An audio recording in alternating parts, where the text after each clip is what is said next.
Welcome to யாவரும் கேளீர். நான் உங்க பத்ரி பேசுறேன். நேத்திக்கு சூப்பர் சிங்கர் சீசன் 11 உடைய இறுதி போட்டி நடந்தது. ஸோ அதுல நிக்கில் அப்படிங்கிற கண்டஸ்டன்ட் தான் ஃபைனல் ஜெயிச்சிருக்காரு. அவருடைய ஃபாதர் அவருக்கு சாங் செலெக்ஷன்ல ரொம்ப ஹெல்ப்ஃபுல்லா இருக்காரு அப்படின்னு அவர் சொல்லியிருந்தாரு.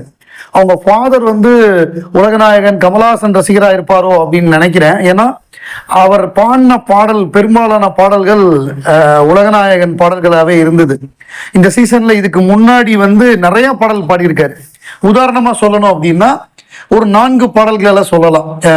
சிங்காரி சரக்கு நம்ம சரக்கு அந்த பாட்டு பாடினாரு. சொர்க்கம் மதுவிலை பாடினாரு. அப்புறம் இருமணம் கொண்ட திருமண வாழ்வில் அந்த பாட்டு பாடினாரு. ஸோ இந்த மாதிரியான ஏராளமான பாடல்கள் வரிசையா பாடுறாரு. அதுல குறிப்பா இந்த இறுதி போட்டியில 2 பாட்டு பாடினாரு. 2 பாட்டுமே, அதாவது ஒரு போட்டியாளர் 2 பாட்டு பாடணும். 7 பேர் ஃபைனல் வந்தாங்க. முதல்ல ஆளுக்கு ஒவ்வொரு பாட்டு பாடுவாங்க, அடுத்தாப்புல ஆளுக்கு ஒவ்வொரு பாட்டு. ஸோ 2 பாட்டு எப்பொழுதுமே. ஸோ இப்போ இவர் முதல்ல பாடினது கடவுள் அமைத்து வைத்த மேடை. அது பாடினது மட்டும் இல்லாமல் அந்த மிமிக்ரி அந்த இதுவும் பண்ணாரு, பிரமாதமா பண்ணாரு. அதுக்கப்புறமா 2வது பாட்டு அப்படின்னு வர்றப்ப அவர் என்ன பாடினார் அப்படின்னு பார்த்தோம்னா ரொம்ப பிரமாதமான பாட்டை சூஸ் பண்ணி பாடினாரு. என்னடி மீனாட்சி சொன்னது என்னாச்சு அந்த பாட்டு ஸ்டேஜில் பாடுறதுக்கு கரெக்டான பாட்டு. அதுக்கப்புறம் இதுக்கு முன்னாடி பாடினதுல அவர் பாடினது ஒரே நாள் உனை நான் நிலாவில் பார்த்தது. அதாவது எல்லாமே எஸ்பிபி கமலஹாசன் அந்த காம்பினேஷன்ல வரக்கூடிய பாட்டாவே பாடினாரு. அதுல குறிப்பா அவர் ஃபர்ஸ்ட் ஃபைனலிஸ்டா செலக்ட் ஆனது அப்படின்னு பார்த்தோம்னா இருமணம் கொண்ட திருமண வாழ்வில் ஜூனியர் அந்த கையில பொம்மையை வச்சுக்கிட்டு அதே மாதிரி பேசி பண்ணாரு. வென்ட்ரிலோகிசம்னு சொல்லுவாங்க. அதை அந்த பொம்மைக்கும் பேசணும், இவரோட போர்ஷனும் இது பண்ணணும். இது ரெக்கார்டிங்ல பாடுறது பாடிடலாம், பட் ஸ்டேஜில் ஒரே நேரத்தில் 2க்கும் பாடிக்கிட்டு கேள்வி கேட்டு பதில் சொல்லிக்கிட்டு பிரமாதம் படுத்திட்டாரு. ஸோ நமக்கு என்ன சந்தோஷம்னா, இப்ப ரஜினி சொல்லுவாரு என்னை விட கமல் படங்களுக்கு தான் இளையராஜா பெஸ்டா சாங்ஸ் கொடுத்துருக்காருன்னு. அதுக்கு என்ன காரணம்னா கமலஹாசனுடைய அந்த டேஸ்ட், அவருக்கு இருக்கக்கூடிய அந்த அவருடைய ரசனையா இருக்கட்டும், அவரோட ஆழ்ந்த ஞானமா இருக்கட்டும், இந்த பாட்டு மாதிரி வேணும், இந்த சிச்சுவேஷனுக்கு இப்படி வேணும்னு அவர் கேட்டு வாங்குறதா இருக்கட்டும். பிளஸ் அவர் ஒரு ட்ரெயின்டு சிங்கர், ஒரு trained dancer, Bharatanatyam dancer, Carnatic singer. So இதெல்லாம் இருக்கிறதுனால அவரால் வாங்க முடியுது. அதுதான் மிக முக்கியமான காரணம்.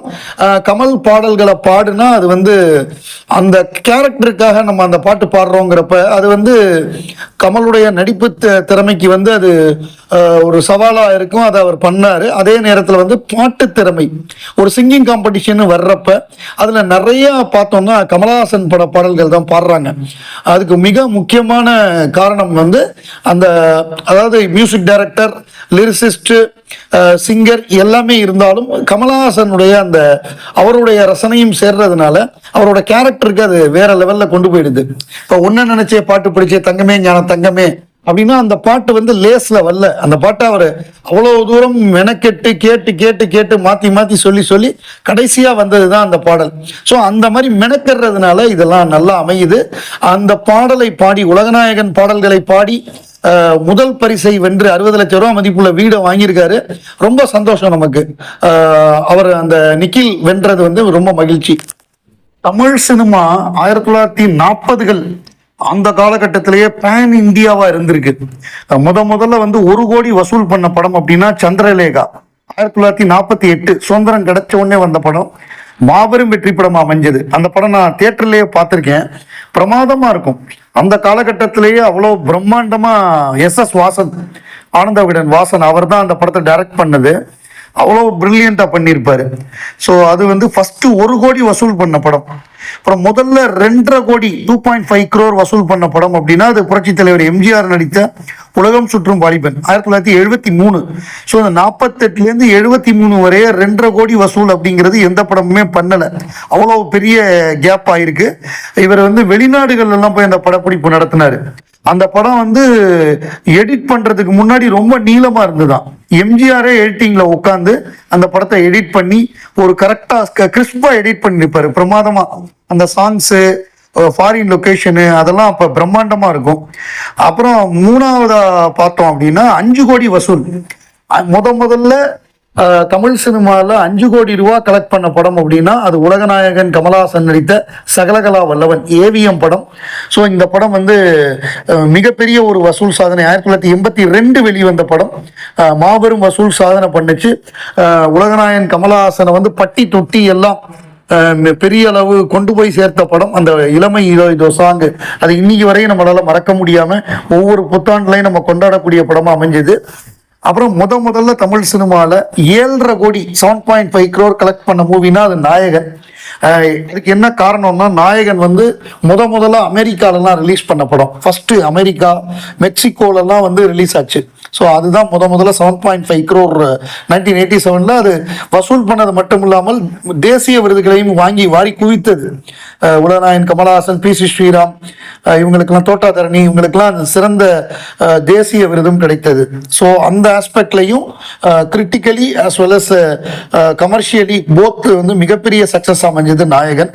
அப்புறம் முதல்ல 10 கோடி வசூல் பண்ண படம் அப்படின்னு பார்த்தோம்னா அது வந்து அபூர்வ சகோதரர்கள் தான். ஃபர்ஸ்ட் 10 crore மாபெரும் வெற்றி படமா அமைஞ்சது. தமிழ்ல மட்டும் இல்லாமல் ஹிந்தியில அப்பு ராஜான்னு மாபெரும் வெற்றியா இருந்தது. தெலுங்கு எந்தெந்த மொழியெல்லாம் போச்சோ பெரிய ஹிட்டா இருந்தது. அந்த 87ஆம் வருஷமே கமலஹாசனுக்கு வந்து 1989 அது அந்த வருஷம் வந்து ஒரு திருப்புமுனையான வருடமாக அந்த படம் அமைந்தது. அதுல குறிப்பா சொல்லணும் அப்படின்னா அந்த அப்பு கேரக்டர் அவர் எப்படி பண்ணார் அப்படிங்கிறது வந்து இன்னைக்கு வரைக்கும் எல்லாருமே ஆச்சரியப்படுறது வந்து அபூர்வ சகோதரர்கள். அதுக்கப்புறம் பார்த்தோம் அப்படின்னா முதல் 15 crore மூவிங்கிறது வந்து தேவர் மகன். இந்த தேவர் மகனை தான் ஸ்கிரீன் பிளேக்கு ஒரு மாஸ்டர் கிளாஸா சொல்லுவாங்க.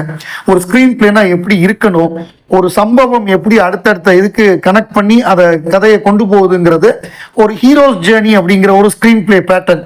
அதாவது ஏராளமான ஸ்கிரீன் பிளே வடிவங்கள் இருக்கு, நிறைய விஷயங்கள் இருக்கு. ஒரு ஒரு ஒரு வெப் சீரிஸோ ஒரு படமோ எடுக்கிறோம் அப்படின்னா அதுல வந்து நிறைய டேர்ம்ஸ் எல்லாம் இருக்கும்.